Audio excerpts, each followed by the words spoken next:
from the vault, Damo, is back in 2005 when Samuel first started, and this is Newman, of course, when he was with us, first started likening the Chief to Uganda's national symbol, the big silverback.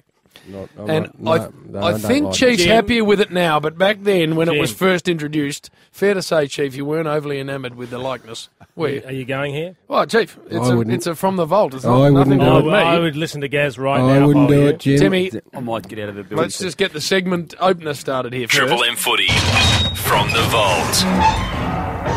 Enjoy this from 2005. I was not part of this. Do you recognise this music, Chief?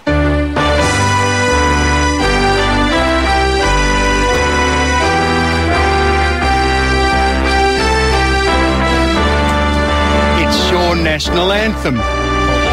It's the Ugandan national anthem. Who's your president? I tell you what. Who's your leader? I didn't go Looking there. at the lovely mohair suit you're wearing, you're not long out of the scrub yourself, young Samuel. Who is your leader? Is it King Kong? Who is president of Uganda? Well, the last one I can remember was Idi Amin, and that was quite a while ago, Samuel. I don't think he was any sort of role model to hold up for anybody. Gobble him up for breakfast, you would, Chief. You know what? It's fossil season.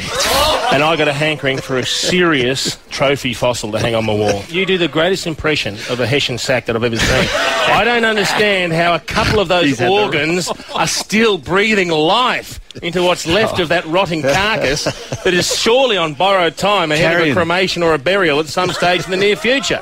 As for your little mate down here, what about this one?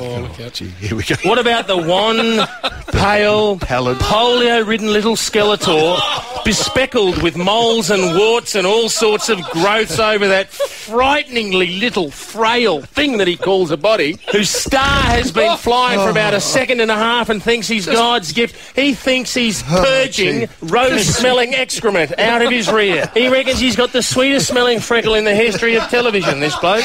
Little mini Skeletor, Monty Burns down the bottom here. Some of your very best stuff, Chief. This is I extraordinary. don't think we deserve these crisp ones. Don't deserve it. I would like nothing better than to bang those two useless heads together and turf the two of you straight out the front of the commentary box. Chief. If I wasn't worried about damaging someone down here with the pin-headed frame of Skeletor here, it might actually spear straight through someone, and the blanket, might just smother someone to death down there and they wouldn't be able to breathe. Please. I need to just somehow control my anger. Oh, please. God, if that's the start of it. I've actually, first time ever, looking at the Chief, now I've become frightened. Not often do I become frightened. That's a reasonable posting. I've copped a few in my I time. actually feel it a privilege to have be been worked over. actually worked over like that. That's some of the best stuff I've ever heard.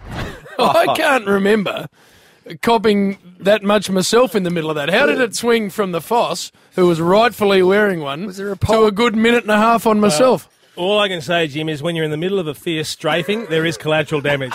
and a happy Chief would never indulge in that. I don't know who that was. Whose star has been on the rise for a second and a half. Polio-ridden Skeletor, I think was the term that was used, Jim. Sorry, Jim. I hope I wasn't out of line with that crack about Skeletor. But you're a better radio talent when you're like that. Of course he He's is. a better bloke when he's like that. No. I'm just happy on life. Is what we keep We're all saying, Damo. friends. We all want that back because it's just precious.